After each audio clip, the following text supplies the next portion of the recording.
খালাকতুল জিন্না ওয়াল ইনসা ইল্লা লিয়াবুদুন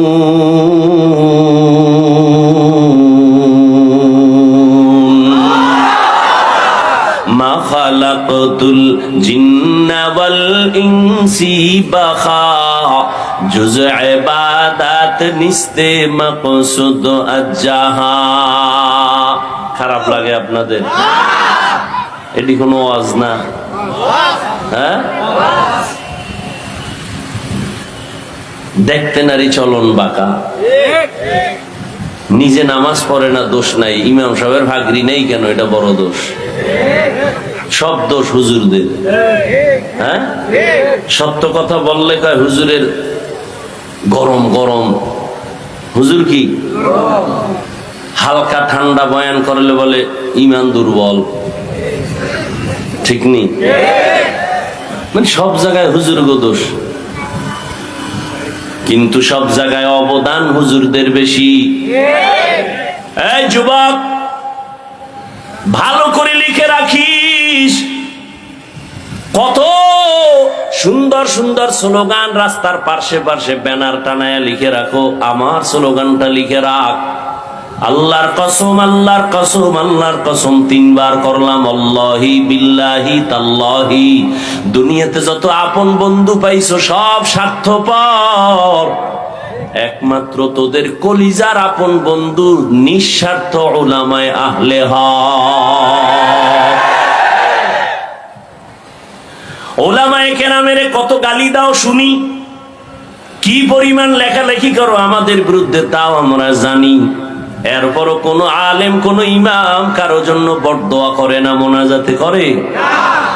সরকারের টাকা খাইয়া চাকরি করো, ডান হাতে মাস শেষ বেতন নাও 20,000, টেবিলের তলে নাও আবার 30,000। হ্যাঁ, কত হইলো? আর গরিবেরটা কলমের খোঁচায় মেরে খাও, আরো কত কিছু করো, জুলুম করে খাও। এরপরও সরকারের পছন্দ করো না, সরকারের টাকায় পেট ভইরা সংসার বাঁচাই এখন পাও, সরকারের আবার লাল বাতি দেখাও। আর একজন আলেম, মসজিদের ইমাম, খতিব, বেতন মাত্র 10,000, গ্রামে গেলে আরো কম, শহরে একটু বেশি, তাও আবার 3, 4, 6 মাস বাকি। ঠিক নেই? এই ইমামের বেতন দেয় কত, তাও একজনে দেয় না, সভাপতি দেয় মাসে 50 টাকা। ঠিক নেই? সেক্রেটারি দেয় 30, রিক্সার ড্রাইভার দেয় 5 টাকা। তারও ধমক আছে, ইমাম সাহেব একক তো না থাকলে কয়েক গেছিলেন কই। মনে হয় যেন ইমামের মসজিদের দেওয়াল একটা জেলখানায় আটকায় রাখছে, কোথাও গেলে কোনো স্বাধীনতা নাই, জবাব দিতে দিতে তার নামাজের সূরা উল্টায় যায়। এত অত্যাচার, এত জুলুম। ইমাম সাহেব 2 দিনের জন্য তার আপন ঘরে যাবেন, কোথাও যাবেন, স্বাধীনভাবে একটু কাজ করবেন, দেখা করবেন, বেড়াইবার জন্য যাবেন, কি পরিমাণ দরখাস্ত আর দৌড়াদৌড়ি। এরপরও বেতন কম। কোন ইমাম জুমার নামাজে দাঁড়ায় বলে নাই, আগামী মাস থেকে যদি স্কেল না বাড়াও, আসর থেকে সূরাটা উল্টা দিকে হবে? বলছে না। বরং মোনাজাতে দোয়া করে, আল্লাহ ব্যবসায়ীদের ব্যবসায় বরকত দাও, চাকরিজীবীর চাকরিতে বরকত দাও, অসুস্থ রোগীদের সুস্থ বানাও, কবরওয়ালাদের জান্নাত দিয়া দাও। আয় আল্লাহ, সবার জীবন শান্ত করে দাও, বিদেশে যারা আছে তুমি বরকত দাও, হেফাজত করো। ঠিক নেই? কোন স্বার্থ আছে? অতএব আমি বলে গেলাম, মানো আর না মানো, কারণ মেমোরি ডিস্টার্ব আছে। তোমার মেমোরি ডিস্টার্ব, মানো আর না মানো এটা সত্য কথা। এই দুনিয়ায় উলামায়ে আহলে হক ছাড়া উম্মতের আপন বন্ধু কেউ নাই। উদাহরণ নেও রে বাবা, মহামারী করোনার দিকে খবর নিয়েছো? মহামারী করোনা, স্কুল বন্ধ, কলেজ বন্ধ, চাকরি বন্ধ, ব্যবসা বন্ধ, ফ্যাক্টরি বন্ধ, ট্রেন বন্ধ, গাড়ি বন্ধ, সব বন্ধ। কোন সময়? করোনার সময়। কিন্তু নজর কেড়ে দেখছুনি মুসলমান, এ জমিনে আল্লাহর কোরআনের একটা মাদ্রাসাও বন্ধ হয় নাই। কত চাকরিজীবী চাকরি ছেড়ে দিল, ব্যবসায়ী ব্যবসা ছেড়ে দিল, কোনজন হুজুর চাকরি ছেড়ে দিছে না খায়া মারা গেছে। তুমি ট্রিপল মাস্ক লাগাইয়া হেফাজতে আসো, আবার মেডিসিন দিয়া বারবার হাত ধো। আমারও একজনে হুজুর ধুইবেননি। হাত ধোয়ার বয়ান তো মদিনার নবী করছেন, খানার আগে হাত ধো, খানার পরে হাত ধুইও। তুমি 13 বার ধুইলেও লাভ হবে না, আমরা একবার ধুইলেও সওয়াব হবে, কারণ আমরা রসুলের আদর্শ মতো হাত ধুই। এরে নবীরা আশেক, ওই মহামারী করোনায়, বাবায় করোনায় মরে গেল, সন্তানরা এলাকার গরিবদের টাকা দিয়ে কয় লাশটা টেনে ধরে রাস্তায় ফেলে দে। রাস্তায় বাবার লাশ পালায় জানালা দরওয়াজা আটকায় দিল। একবার ওই কুলাঙ্গার সন্তান নজর করে তাকায় নাই বাবার লাশটা কুত্তায় খাইলো নাকি জানাজা হলো।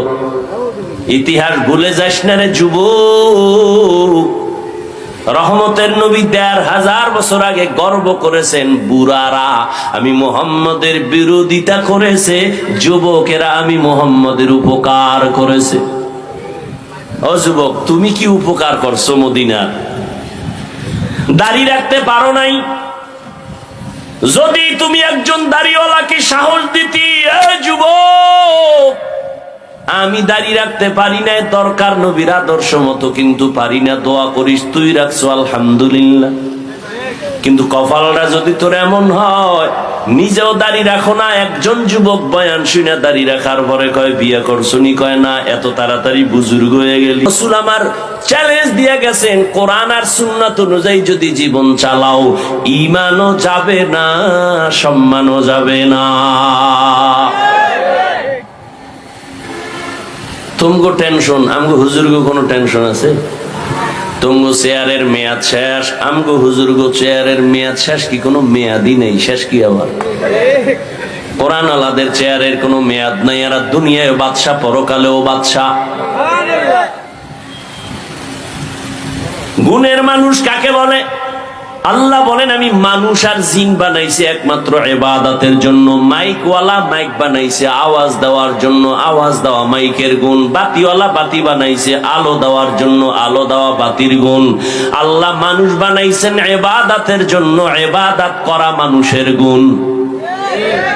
ইবাদত কি বিড়িটা না?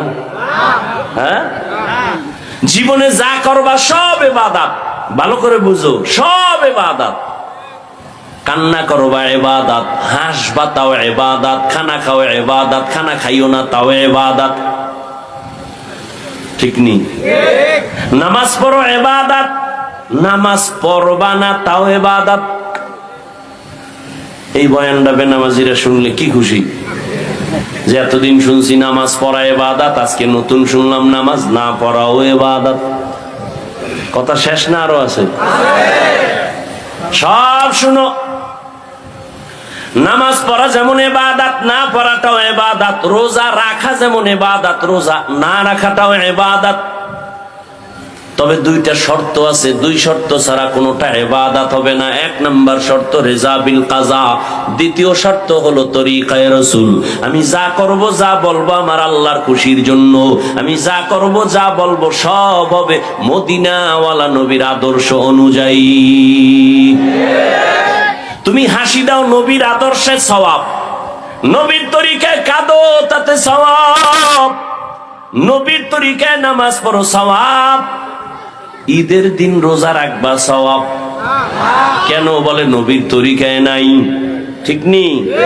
মাগরিবের ফরজ নামাজ 3 রাকাত, একজনে 3 রাকাতের শেষে বয়ে বয়ে চিন্তা করে আল্লাহরে আরো 2টা সেজদা বাড়াইয়া বেজোর না রাইকা জোর বানায় 4 রাকাত করি। হবে? কেন হবে না? সে তো নামাজই পড়ছে, আল্লাহকেই সেজদা দিছে, আর কাউকে দেয় নাই, তারপরও কেন হবে না? বলে একটা আছে আর একটা নাই, নবীজির তরিকা নাই। নবীর তরিকা নাই তো নামাজও ইবাদত হবে না, নবীর তরিকা বাদ দিয়া রোজা রাখবা ইবাদত হবে না। আর নবীর তরিকা ঠিক রাইখা বিবাহ করবা ইবাদত, ব্যবসা করবা ইবাদত, ডাক্তার হও ইবাদত, ইঞ্জিনিয়ার হও ইবাদত। নবীর তরিকা মেনে তুমি কলেজে পড়ো ইবাদত, ভার্সিটিতে পড়ো ইবাদত, তুমি মানুষকে দুশমন মনে করো ইবাদত, আপন মনে করো ইবাদত, সব হবে আল্লাহর সন্তুষ্টির জন্য মদিনাওয়ালা নবীর তরিকায়। একজনে প্রশ্ন করবা, আমি স্কুলে পড়লেও কি ইবাদত, আমি ডাক্তারি পড়লেও কি ইবাদত? হ্যাঁ, তুমি যদি আমার নবীর তরিকা মতে পড়ো। বলে কেমন? কয় ক্লাস চলবে, নামাজের টাইমে নামাজও চলবে, মা বাবার সাথে বেয়াদবি হবে না, শিক্ষকের সাথে বেয়াদবি করবা না, 5 বেলার নামাজ ঠিক মতো আদায় করবা।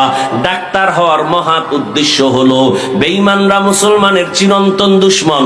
ওরা যদি চিৎকার দিয়া কয় আমাদের ভারতের ভিসা বন্ধ, চিকিৎসা বন্ধ, ঔষধ সরবরাহ করা বন্ধ, মুসলমান ডাক্তার দাঁড়াইয়া বেঈমানের মুখে থুতু নিক্ষেপ করে বলে দিবি, বেঈমানের বাচ্চারা, তোদের ঔষধ লাগবে না, তোদের ডাক্তার লাগবে না, ইনশাআল্লাহ আমাদের মুসলমানের জন্য আমরা মুসলমান ডাক্তারেরাই যথেষ্ট।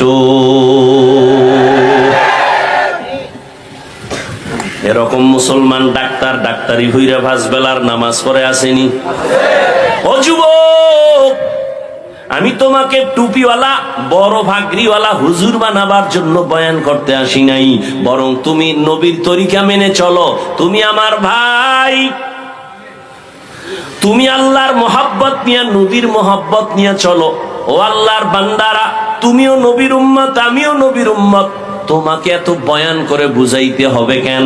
হিন্দুদের বুঝানোর দরকার, খ্রিস্টানদের বুঝানোর দরকার, ইহুদিকে বুঝাইয়া বয়ান করা দরকার। তুমি তো আল্লাহ মানো, নবী মানো, কোরআন মানো, হাদিস মানো, তোমার এত কষ্ট হবে কেন বুঝাইতে? দাড়ি রাখার জন্য তোমাকে বয়ান করা লাগবে কেন? পর্দা করার জন্য তোমাকে বয়ান দিতে হবে কেন? হালাল খানার জন্য তোমাকে বয়ান দিতে হবে কেন? এর একমাত্র কারণ তোমার অন্তরে আল্লাহর আযাবের ভয় নাই। আর আল্লাহর আযাবের ভয় আসবে না যতদিন পর্যন্ত একজন আল্লাহর খাঁটি বান্দার অনুসরণ না করবা, মুরব্বি না মানবা। যেই উম্মত তার নবীকে মুরব্বি মানে না, ওই উম্মত দুনিয়াও ধ্বংস, পরকালও ধ্বংস।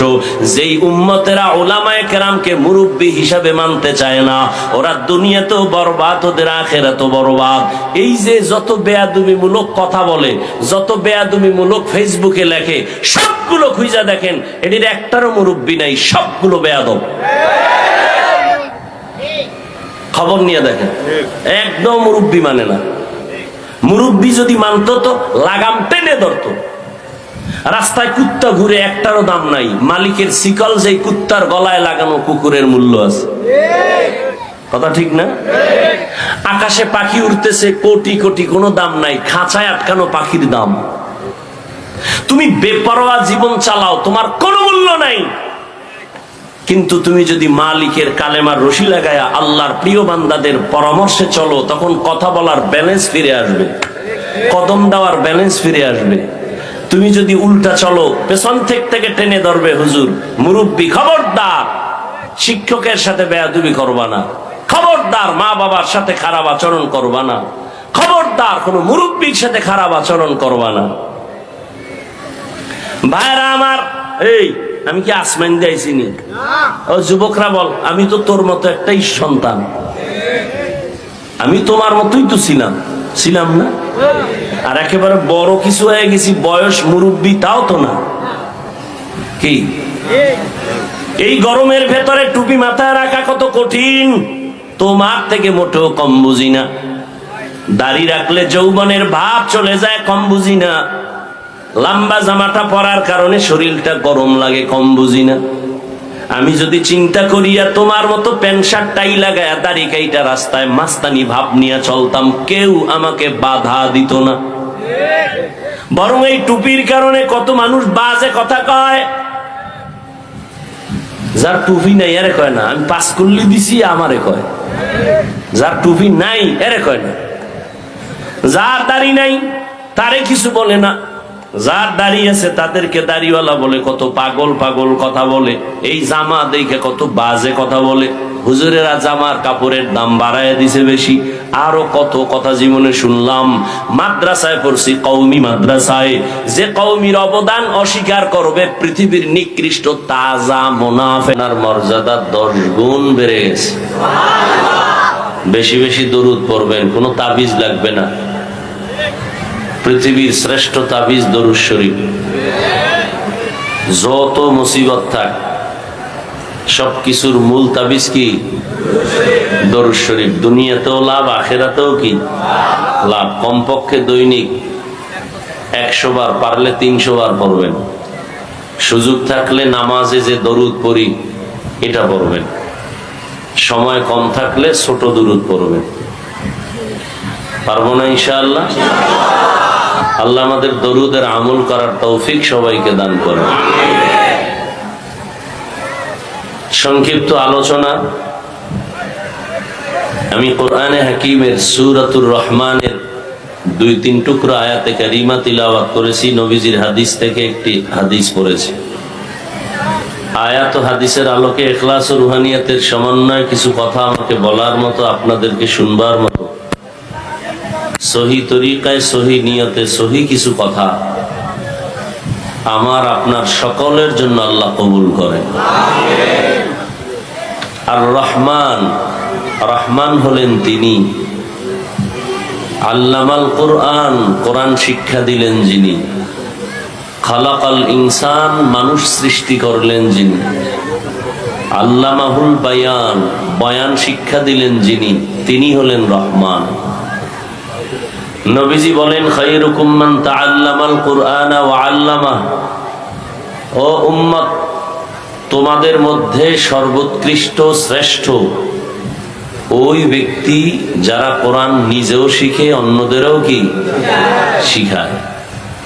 তাহলে মাদ্রাসায় শিক্ষকের সামনে বসে ডাইরেক্ট কোরআন রিডিং পড়া, ব্যাখ্যা পড়া, তরজমা পড়া, এটাও তালিমুল কোরআন। আর এই যে ওয়াজ মাহফিল হচ্ছে, এটাও তার অন্তর্ভুক্ত। আমরা বলতেছি, আপনারা শুনতেছেন, শিখতেছেন, এটাও কোরআনের মজলিস। এ কারণে এই মজলিসের দাম। মুহাক্কিক উলামায়ে কেরাম, মুহাদ্দিসিনে কেরাম বলেন, আল্লাহ কোরআন নাজিল করছেন 2টা। কয়টা? জবান খুলেন, ভাবসাব যেভাবে নিছেন, আপনার ভাব শেষ হইতে দেখবেন মোনাজাত হয়ে গেছে। পরে চায়ের দোকানে ঘুরবেন আর বলবেন, আসলো আর গেল, কি কইল না। আপনার কপালে থাকতে হবে তো বুঝার মতো। নবীজির বয়ানে ভেজাল ছিল। আবু জাহিল্লা 13টা বছর শুইনাও কয়, মোহাম্মদ সুবিধা না, এর কথায় জাদু আছে, এ মন্ত্র শিখায়। আসলে কপাল, এর নাম কি? 13 বছর নবীকে দেখলো, বয়ান শুনলো, কালেমা। আর ওমরের মতো বান্দা তরবারি নিয়ে নবীকে জবাই করতে এসে বলেন মুসলমান হয়ে গেল। এর নাম কপাল। সেই সময় ওমরকে শয়তান ভয় করে। কেমন ওমর, কেমন বেড়া, 27 বছরে রসুলের কাছে কালেমা পড়ছে। কয় বছর? 27 বছর। আজও সেই ওমরের নাম শুনলে বিধর্মী, বেঈমান, বাতিলরা ভয় পায়। কথা ঠিক না? ওমরের ইতিহাস শুনলেই কেমন যেন আগুন বের হয়, মানুষের মধ্যে গরম ভাব চলে আসে। তো মুহাক্কিক উলামায়ে কেরাম বলেন, আল্লাহ কোরআন নাজিল করছেন কয়টা? বলেন। এক কোরআন নাজিল হইছে রমাজানে, আর এক কোরআন নাজিল হইছে রবিউল আউয়ালে।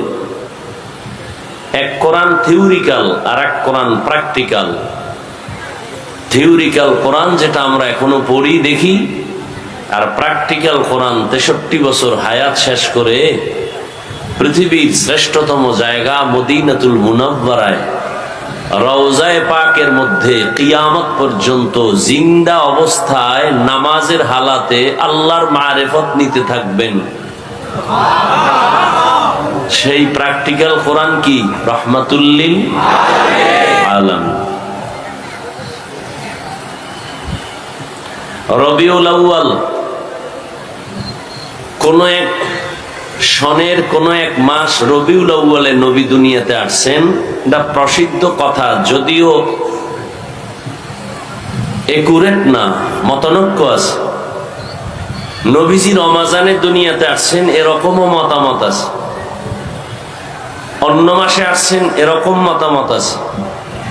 কোন এক বছরের রবিউল আউয়ালে রসুল বিদায় নিয়েছেন, এটা প্রসিদ্ধ কথা। এক রবিউল আউয়ালে আসলেন, আর এক রবিউল আউয়ালে চলে গেলেন, মাঝখানে সময় গেল কত? কথা বলেন না কেন? আমাদের দেশে কিছু আল্লাহর বান্দারা আবেগ দিয়া বলে নবী মরে নাই। কি বলে? আর একদল আল্লাহর বান্দারা বলে নবী যে 63 বছর পরে যে মরলেন, ওই মরাই আছে, আর জিন্দা হয় নাই। দোনো দল বাতিল। বলেন দোনো দল। নবী যদি ইন্তেকালই না হয়, মৃত্যু যদি না হয়, তো 63 বছরের গণনা আসলো কোথার থেকে? সাময়িক সময়ের জন্য রসুলের দেহ মোবারক থেকে রূহ আলাদা হয়ে গেল। সোমবার দিন চাশতের সময় জোহরের নামাজের আগ মুহূর্তে রসুলের ইন্তেকাল। বুধবার দিন দিন যায় রাতের তাহাজ্জুদের সময় রসুলের দাফন। মাঝখানে 3 দিনের মতো সময় ব্যয় হয়ে গেল। রসুল স্পষ্ট বলেছেন, মৃত্যু ব্যক্তিকে বেশি টাইম উপরে রেখো না, দ্রুত দাফন কাফন কমপ্লিট করে দাও। নবী বলার পরে নবীরটা দেরি হলো কেন 3 দিন? নবী বললেন উম্মতকে, নবীর দাফনে দেরি হলো কেন? সোমবার দিন দুপুরের আগে চাশতের সময় ইন্তেকাল, বুধবার দিন তাহাজ্জুদের সময় তার দাফন, দেরি হলো কেন? কঠিন থেকে কঠিন পৃথিবীর মানুষগুলো তদানীন্তন সময় 2টা সমস্যার সামনে দাঁড়ালো। এক সমস্যা, রসুলের পরে খেলাফতের দায়িত্ব ইমামকে হবে, নবী ইশারায়ও বলে যান নাই। দ্বিতীয় সমস্যা, রসুলের দাফন কোন জায়গায় হবে? মক্কাওয়ালারা কয় আমগো দাও, মদিনার আনসার সাহাবায়ে কেরাম বলেন আমাদের দাও।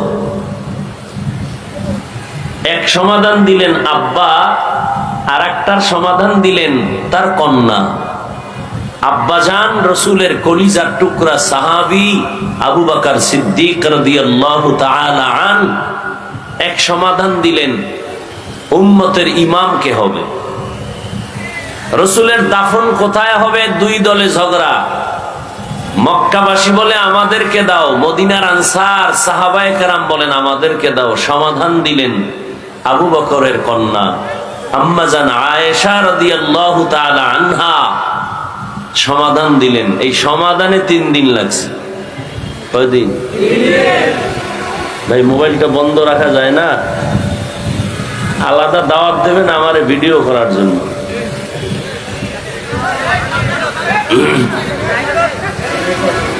ওয়াজ মাহফিল বাড়ছে কিন্তু ফলাফল 0। আফসোসও নাই, এজন্য কোনো আফসোসও নাই। আমি কথা বলতেছি আর আপনাদের মুখে হাসি আসতেছে, মনে হয় যেন আমি জান্নাতের সুসংবাদ দিতেছি যে ওয়াজ বাড়ছে, ফলাফল 0, খুব খুশি। এত মানুষ এখানে ফজর পড়েন নাই, জহুর পড়েন নাই, আসর পড়েন নাই, মাগরিব পড়েন নাই, এশার নামাজ হলো না, এশাও অনেকে পড়ে নাই। এই তো আপনার ইমানের হালাত। আর আপনি চাপাবাজি করেন যে নামাজ না পড়লেও আমার ইমান ভালো, আমার অন্তর ভালো। এই দুঃসাহস আপনার অন্তরে কিভাবে আসে? আপনি মাথা নত করে আফসুস না করে আপনি দাঁত খুলে হাসতেছেন না? লজ্জা শরম সব চলে গেছে। এজন্য 1500 বছর আগে রসুল বলে গেছেন, قال النبي صلى الله عليه وآله وسلم لا ঈমান লিমান লা হায়া লা, যাদের লজ্জা নাই ওদের ঈমান নাই। লজ্জা না, এই আপনি ঠিক বলা না বলা, আমার কথা আপনি ঠিক বললে ঠিক, নাইলে ঠিক। কথা বুঝেন, ভদ্রতার সাথে বসছেন না, এটা বেহেশতের বাগান, তো অভদ্রতার মতো আচরণ না করি। কি বলি এটা বুঝার চেষ্টা করেন। বয়ান আপনিও জানেন, এখানে আসছেন কেন? আমি যা শুনাইতেছি এগুলো আপনারা জানেন। এখানে আসছেন এই জন্য যেটা এমন একটা বরকতি মজলিস, যে আমি পাপী জাহান্নামী, হতে পারে এই বরকতি মজলিসটা বেহেশতের বাগান। কারো আমিন কবুল হলে আল্লাহ আমাকেও কবুল করবেন। অন্য কোনো মাস্তানির জন্য এখানে আপনিও আসেন না, আমিও আসি নাই। আমার দোয়া কবুল হওয়ার কোনো গ্যারান্টি নাই, কোন ব্যক্তির দোয়া কবুল হওয়ার গ্যারান্টি নাই। কিন্তু হ্যাঁ, এমন কিছু বান্দা আছে যে নিজেও বুঝে না, জানে না, আল্লাহ তারটা কবুল করে নিবেন। আর এটা প্রিয় সত্য কথা, একজনের আমিন কবুল তো সবারটাই কবুল। সুবহানাল্লাহ। তবে সুদ করে একটা কবুল হবে না, ভালো করে লিখে রাখেন। যারা সুদের সাথে জড়িত, বাইতুল্লাহ হজ করলেও কোনো কবুল হবে না, তওবা না করা পর্যন্ত, মোনাজাত দিলে কবুল হবে না। বুঝেন বুঝেন, ভালো করে বুঝেন। সুদের সাথে যারা জড়িত, ওরা 10 তলা মাদ্রাসা করলে একটা সওয়াব পাবে না, 5 তলা মসজিদ বানিয়ে দিতে পারবে, উম্মতের লাভ হবে, ওর নিজের কোনো সওয়াব নেই। সুদের সাথে যারা জড়িত, 24 ঘন্টার সেকেন্ডে সেকেন্ডে সেকেন্ডে অল টাইম তার গর্ভধারিণী মায়ের সাথে জিনার গুনাহ লেখা হয়। আল্লাহ বলে, এই বেঈমান, রেডি থাক, আমি আল্লাহ তোর সাথে যুদ্ধ করব, রেডি থাক। এ হারামখোর, রেডি থাক। কোরআনের 275 নাম্বার আয়াত, সূরা বাকারা খুলো। হুজুরদের দোয়া কবুল হয়, তোমার মতো সুদখোরের কারণে ফলাফল আসতে দেরি হয়। আল্লাহ হেদায়েত দান করুন। আর এক দলের মোনাজাত কবুল হবে না, যারা ইচ্ছা করে দাড়ি কাইটা ফেলায় পুরা 24 ঘন্টার সেকেন্ডে সেকেন্ডে সেকেন্ডে সেকেন্ডে কবিরা গুনাহ, তওবা না করা পর্যন্ত এই গুনাহ বন্ধ হবে না। আল্লাহ হেদায়েত দান করুন। আর এক দলের গুনাহ হয় 24 ঘন্টা কবিরা গুনাহ, যারা গিরার নিচে প্যান্ট পরে, পায়জামা পরে, পুরুষ মহিলা না। বুঝেননি?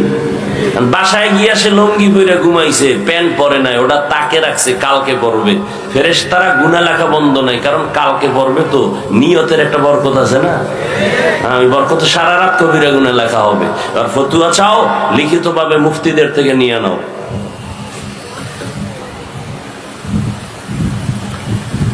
বলার দায়িত্ব আমার, মানবেন কিনা আপনার, অনুমতি লাগবে সুদখোরের, কথা হয় না। বয়ান করব আমি কোরআন হাদিস দিয়া, অনুমতি লাগবে বেনামাজির, অনুমতি লাগবে কোন মাস্তানের, জীবনে অনুমতি নিবেন না, একবারে কিয়ামত পর্যন্ত অনুমতি আল্লাহ দিয়ে দিয়েছেন। সুবহানাল্লাহ। না ওলামায়ে কেরাম কোরআন হাদিসের বয়ান করবেন, কারো কোনো অনুমতির দরকার নাই, ভুলেও অনুমতির জন্য কোথাও যাবেন না, কোথাও যাবেন না, খবরদার।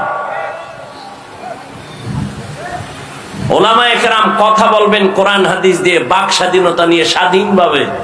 কেউ আঙ্গুল তুলবে, তাকে চিরদিনের জন্য তওবা করায় দিবেন। আল্লাহ হেদায়েত দান করুন। ডাউলের পানি খাইছি আমি, রুটি খাইয়া কষ্ট করে কষ্ট করে কষ্ট করে আলেম হইলাম। কেমনে বয়ান করবো? শিখতে হবে সুদখোর থেকে, ঘুষখোর থেকে। তো সুদখোর ঘুষখোর নেতা খাতারা কেন বলে, হুজুর এমনে বয়ান করেন, এমনে কইরেন না। আল্লাহ হেদায়েত দান করুন। হ্যাঁ, এর কারণ কি জানেন? শিয়ালের হাতে মুরগি আমানত দিলে যা হয়, কি হয়? শিয়ালের হাতে মুরগি দিয়া যদি বলেন 3 দিন পরে ফেরত নিব, পাওয়া যাবে আমানত? শিয়ালের হাতে মুরগি আমানত দিলে যা হয়, একটা বেনামাজি সুদখোর বেনামাজি সুদখোর সমাজের চরম চরিত্রহীনের কাছে ধর্মের চাবি দিলে তাই হয়। মসজিদে রাজনীতি নিষেধ, কিন্তু বাংলাদেশের সব থেকে বেশি রাজনীতি মসজিদ নিয়ে চলে। কথা ঠিক না? কেন? অযোগ্যকে যোগ্যতার জায়গায় নেওয়ার এই ফলাফল। যে সূরা ফাতিহা পড়তে পারে না সে সভাপতি হতে পারে না। মসজিদের সর্বোচ্চ দায়িত্বে তিনিই হবেন যে ইমামতি করার যোগ্যতা রাখে। আল্লাহ বুঝার তৌফিক দান করেন। বললাম এটি কি কায়েম হয়ে যাইব এত সোজা? হ্যাঁ, এত সোজা না। বহুত রক্তের পর হাজার হাজার বছর পর্যন্ত মার খাচ্ছে ফিলিস্তিনের মুসলমান। কাশ্মীর, চেচনিয়া, বসনিয়া, আর আপনারা তো মায়ের কোলে আরামে আছেন, কোনো টেনশন নাই।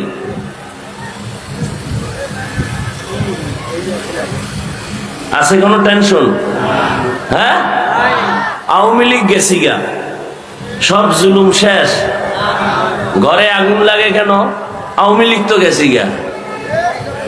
দোকানে আগুন কেন? অমুক জায়গায় চাঁদাবাজি কেন?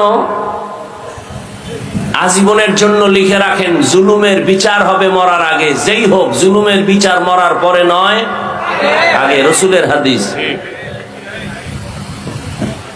এবার আওয়ামী লীগ বাদ, বিএনপি বাদ, আপনি যে জুলুম করছেন ভাইয়ের সাথে, এর বিচারটাও মরার আগে হবে, লিখে রাখেন। স্বামী হইয়া স্ত্রীর সাথে জুলুম করেছেন, মরার আগে বিচার। ছাত্র হয়ে শিক্ষকের সাথে বেয়াদবি করেছ, মৃত্যুর আগে বিচার হবে, লিখে রাখ ছাত্ররা। শিক্ষক হয়ে ছাত্রের উপরে জুলুম, মৃত্যুর আগে বিচার। ভাই হয়ে বোনের উপরে জুলুম, মরণের আগে বিচার। জুলুমের বিচার। জুলুম তিন প্রকার: আল্লাহর সাথে জুলুম, নিজের সাথে জুলুম, অন্যের সাথে জুলুম। আল্লাহ জুলুম থেকে এ দেশ এবং এ জাতিকে হেফাজত করুন। একজনে আওয়ামী লীগও করে না, বিএনপিও করে না, এর মাইয়ার ভাও বানছে কেন? কারোর সাথে না করলেও তার ফ্যামিলির কারো না কারোর সাথে জুলুম করেছে। দোকানের মালিক কর্মচারীর উপরে জুলুম করে, আছে না নাই? পাঁচতলা বিল্ডিং এর মালিক ভাড়াটিয়ার উপরে জুলুম। নিজের পানির লাইন বন্ধ নাই, ভাড়াটিয়ার পানি নেই, আছে না এরকম জালেম? নিজে যখন মনে চায় তখন গেট খুলে বের হবে, স্বাধীন। ভাড়াটিয়ারা ফজরের নামাজে মসজিদে যাবে, গেট খোলার চাবি দেয় না, জালেম। আছে না নাই? ওর বিল্ডিং এ আগুন লাগবে না, কাঠটায় লাগবে। জুলুমের বিচার মরার পরে না আগে? আল্লাহ জুলুম থেকে আমাকে, আপনাদের সবাইকে, গোটা দেশবাসীকে হেফাজত করুন।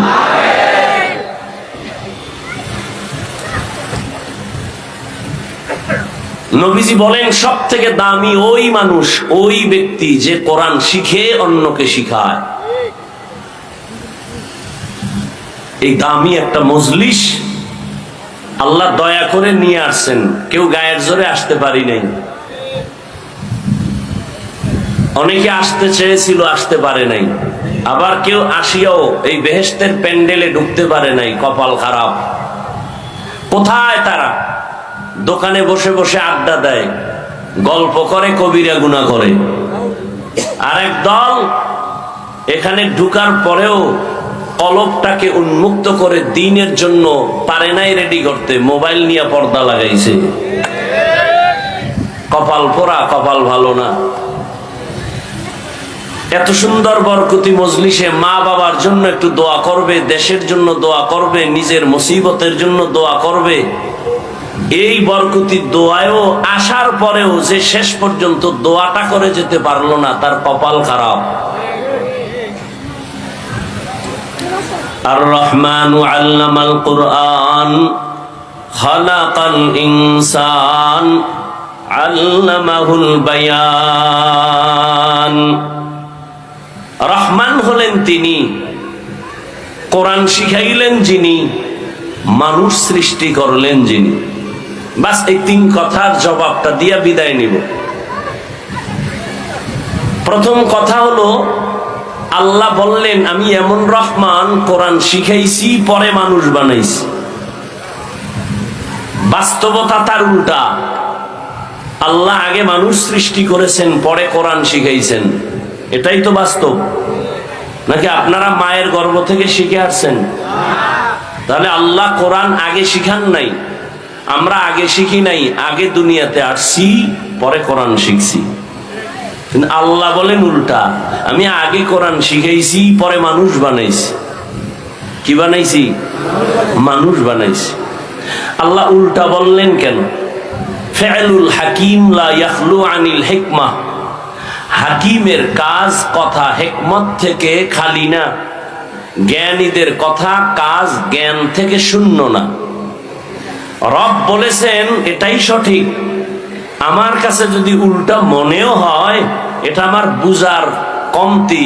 কারণ তোমার মেমোরিতে মানবতার কিছু গান ঢুকানো আছে, ওর মেমোরিতে পচা কিছু ঢুকানো আছে। কি যেই মেমোরিতে গান থাকবে ওটা ওপেন করলে কি বাজবে? তেলাওয়াত। হ্যাঁ, মেমোরির সমস্যা।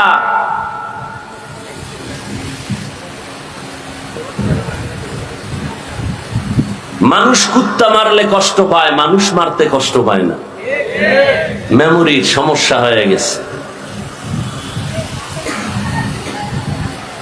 বর্তমান দুনিয়াতে কিছু উল্টাপাল্টা যা হচ্ছে, এগুলোর দৃষ্টান্ত দেখতে ভারত যাওয়া লাগবে না, আমেরিকা যেতে হবে না, আমার সোনার বাংলাই যথেষ্ট। আপন বাবা তার আপন মেয়েটাকে হোটেলের মধ্যে ঢুকায় বলে আজকে রাতের জন্য তুমি আমার স্ত্রীর মতো। সোনার বাংলার ইতিহাস। মা তার বাচ্চাটাকে জবাই করে আর একজনের ভালোবাসা পাওয়ার জন্য, বাংলার ইতিহাস। স্ত্রী স্বামীকে হত্যা করে, স্বামী স্ত্রীকে হত্যা করে, বাংলার ইতিহাস। শান্তি আসবে কিভাবে? আমরা খাইয়া না খাইয়া আপনাদের পাও ধরে বয়ান করি, আমরা 5 জন, আর আপনারা হাজার হাজার মানুষ বয়ে বয়ে আমগো তামাশা দেখেন আর বাজে কথা বলেন আর গাঞ্জা খান। তো কেমনে হবে? মুসা নবীর কাছে কওমের লোকেরা বলে বৃষ্টি নাই, দোয়া করেন। মুসা নবী দোয়া শুরু করছে, কোন বৃষ্টির আভাও আসে না।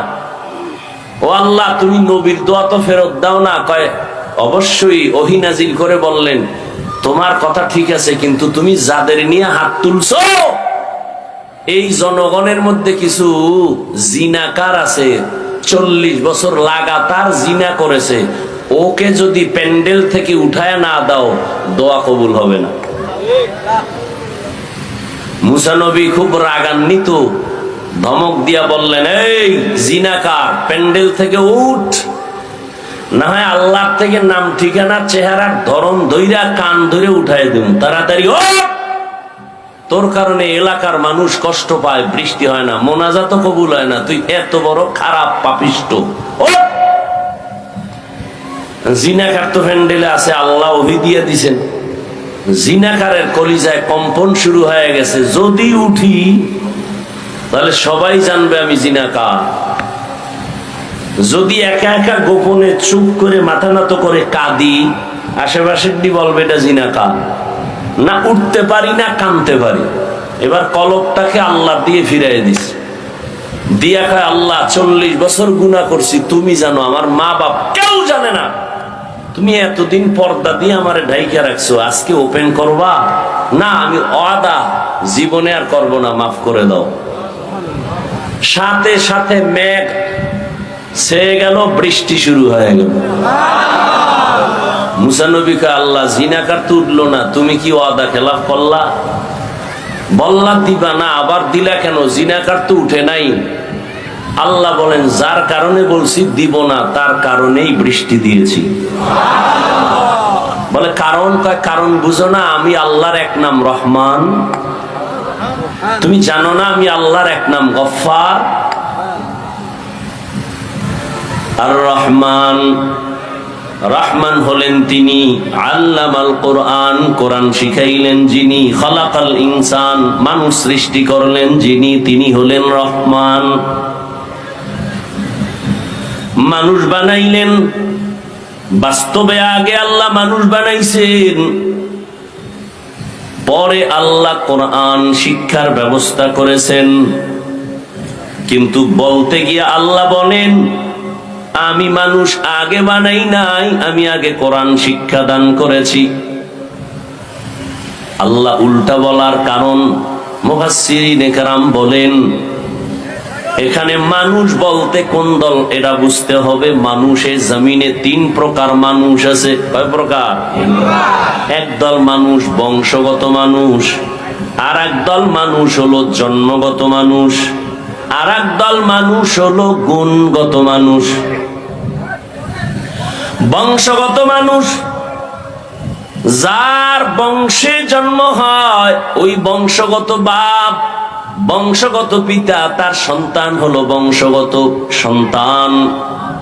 আমাদের বংশের পিতা আদম আলাইহিস সালাতু ওয়াস সালাম, তার বংশে আমরা আসছি, এই হিসাবে আমরা মানুষ। হিন্দুরাও মানুষ, বৌদ্ধরাও মানুষ, ইহুদিরাও মানুষ, খ্রিস্টানেরাও মানুষ।